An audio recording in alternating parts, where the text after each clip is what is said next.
But investors are worried about so much competition now in the telehealth employer market. Amazon's launch of Amazon Care, CVS's offering that includes its Minute clinics, and Walmart buying telehealth service MeMD to augment its clinics. Gorvick says Teladoc's track record is an advantage. Teladoc stock price has dropped over 40% since March 3rd, 2021, and it seems to have not even found a bottom yet.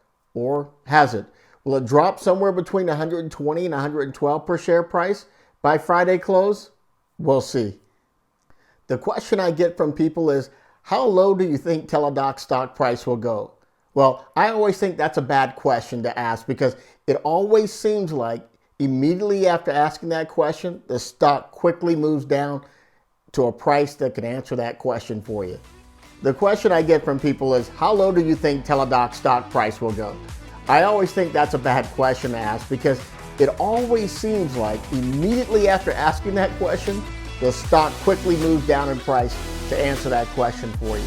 Welcome to MGA Investing. My name is Dee, and call me crazy, but I personally bought 100 shares of Teladoc at $171 near the end of March. Was it a bad decision? Well, let's see if we can answer that question. Here's 5 reasons Teladoc stock price continues to drop. Number 1, the trade was overcrowded.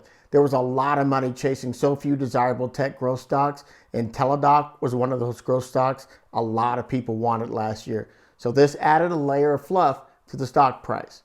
Number 2, the pandemic turbo boost. The pandemic turbo boosted the price per share as it brought in more interested buyers for stay-at-home stocks that were more likely to benefit from revenue growth during the pandemic.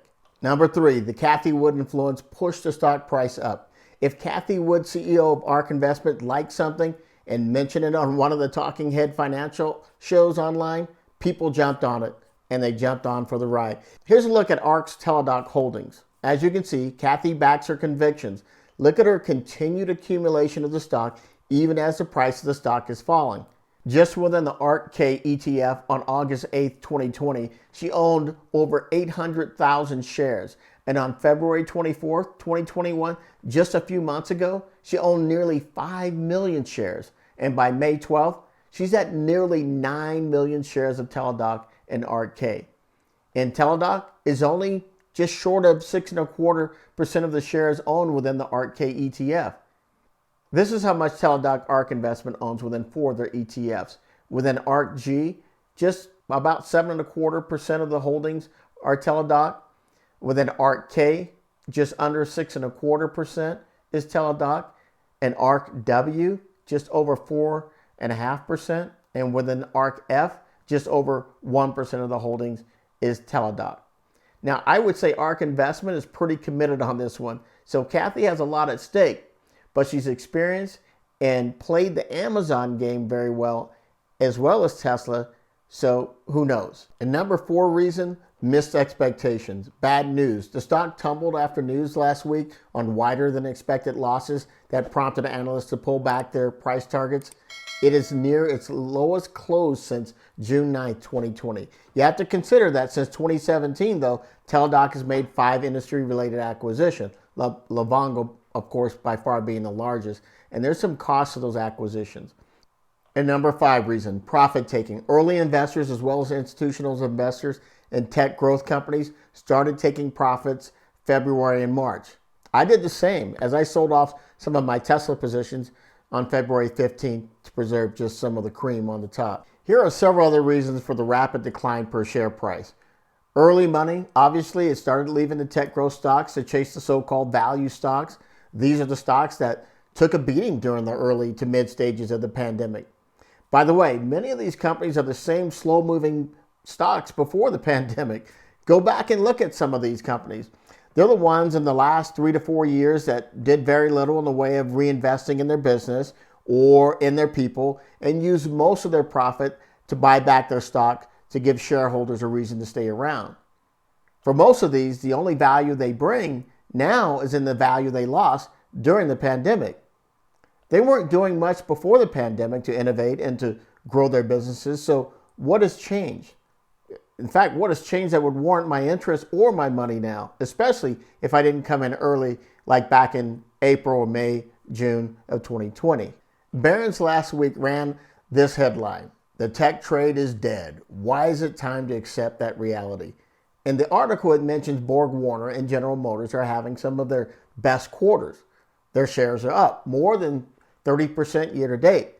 But has that been because GM has been selling more cars to consumers or rental companies during the pandemic? Have you checked the price of rental cars lately? The price of rental cars is sky high right now. Why? Well, because rental car companies like Hertz and Enterprise and others had to reduce their fleet size to improve fleet occupancy. So they wouldn't have thousands of cars sitting around and not being rented because very few people were traveling during the pandemic. So they weren't buying more cars from the manufacturers like GM. Instead, these rental car companies were trying to sell off as many cars as possible to reduce their fleet size. So why has GM's price per share gone up? Maybe because their latest EVs are selling so well? No, it's because their stock price fell during the pandemic. Early buyers that bought GM as it fell during the early stages of the pandemic will do extremely well.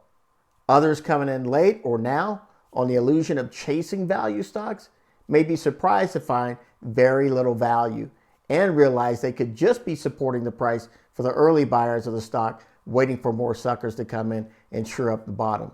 Look, the way you win at this game is to buy good companies at a discount. Those so-called value stocks were only valued because they fell so hard during the pandemic, not because they suddenly did something in their business processes, innovation, or new patents that makes them more valuable today. The time to buy good companies is when everyone is leaving because when they come back, well, they become your support.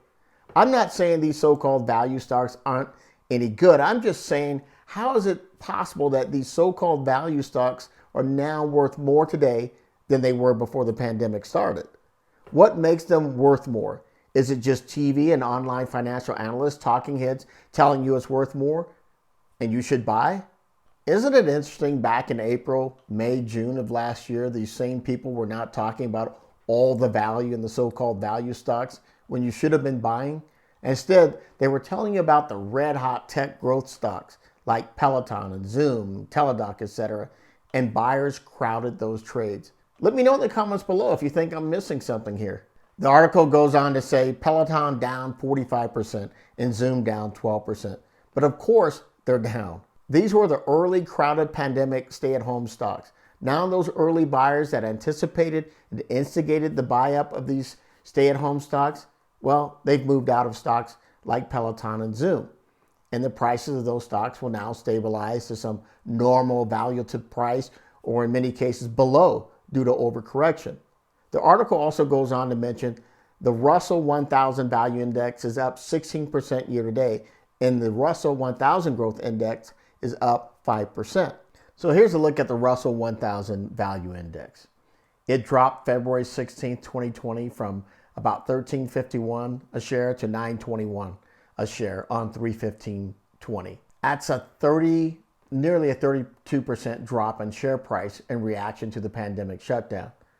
Now, look at where the Russell 1000 Value Index per share is valued at today and compare it to where it was pre-pandemic. And the economy is not even at half bounce back yet. So you're telling me these companies are now worth more in value than they were pre-pandemic? Did I miss something here? In the comments below, let me know if you think there's going to be a little bit of maybe a pullback on these so-called value stocks at some point in the near future. And if so, will you actually be ready? Now, the Russell 1000 Growth Index dropped on February 16th, 2020 from about 1890 to about 1426 on March 15th, 2020. Nearly a 25% drop in stock price in reaction to the pandemic shutdown. So does this mean the tech trade is dead as Barron's indicates?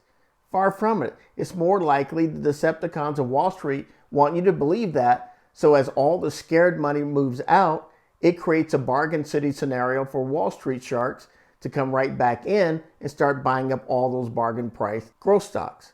A Decepticon is a species of sentient, self-configuring, modular robotic life forms, capable of transforming into alternate forms. Well, that's exactly how Wall Street works. You just have to notice the signaling of the transformation early in the game. So you say, D, what does all of this have to do with Teladoc stock price?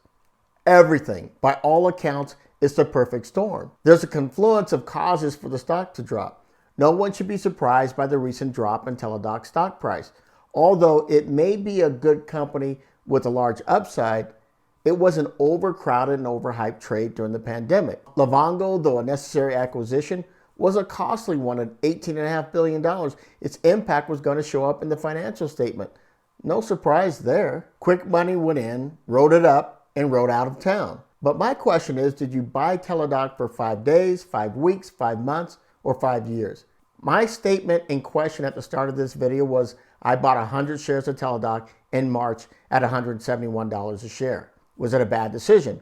Well, if I bought it 5 days ago or 5 weeks or even 5 months, maybe the answer is yes. But I bought it for 3 to 5 years, so my answer would be no. So am I panicked from the significant price drop? No. Do I have concerns about the company's future? Absolutely. I have concerns about the future of any company I invest in because, as I've said before in other videos, we don't have a crystal ball of what is really happening inside any company. We take the information that we can get, we gather it, and we make decisions to buy, hold, or sell. Similarly, I'm doing what I did with my early Tesla purchase. I'm buying the early potential of what Teladoc can become. Tesla has had some pretty scary moments holding on to that stock over time. Believe me, Teladoc has a long way to go and multiple problems to solve first. They must continue to retain members, add members, and face more competition. More importantly, they must figure out how to continue to retain the doctors they have and add more doctors, or they'll suffer the Uber effect. And that's where you have independently contracted workers eventually starting to demand better pay for services they provide. This program doesn't work without physicians participating. This is where the supplier power element comes into play.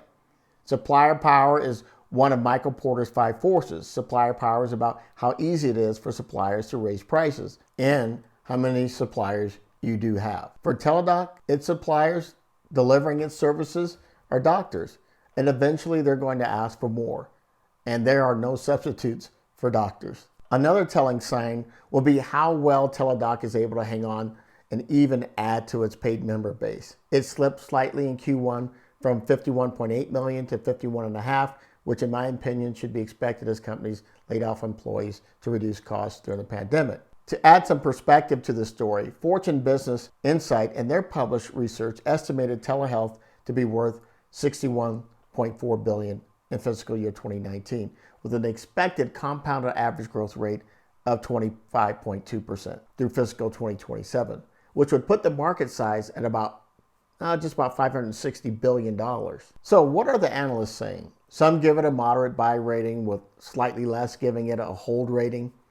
12-month price targets around about 240, but I suspect that might lower to about 212 or 220 in the coming weeks. I usually take what many of these analysts say with a grain of salt. Why is that? Well, because these analysts work for the big brokerage firms indirectly. Who do you think buys all those stock analysis and research reports? It's the large institutional firms, not the small retail investor like you and me. So the big guys tell the analysts where the water is, and the analysts do their job to bring the less informed fish in for the shark. So don't freak out. Take a longer view and understand when you're buying a growth company, there's going to be some bumps in the road and maybe even a little disappointment. I bought Teladoc because I believe telehealth as a concept has merit in what is estimated to be a $560 billion market. COVID-19 could just be a test run for when the next big pandemic comes around. And if a company like Teladoc does it right, the world will be in a much better position to handle healthcare needs of people when the healthcare system gets stretched to its very limits. Try imagining living through a pandemic like we did without mobile phones, computers, high-speed internet, streaming services, and Amazon. We might feel the same way about Teladoc in the future. Teladoc is in the best possible position to bring telehealth into reality. I accept the fact that they won't be the only big player in the market.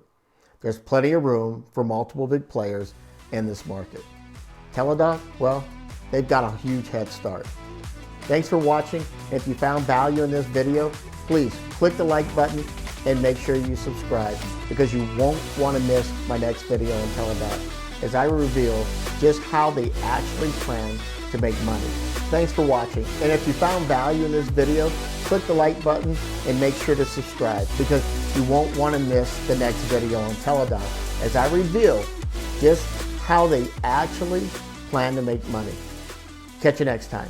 And if you would like to invest but don't have the money to do so right now, I'd encourage you to visit our sister channel, Money Growth Academy, to learn how you can make more money on real hustles that work, that you can pay off debt so you're in a better position to begin investing.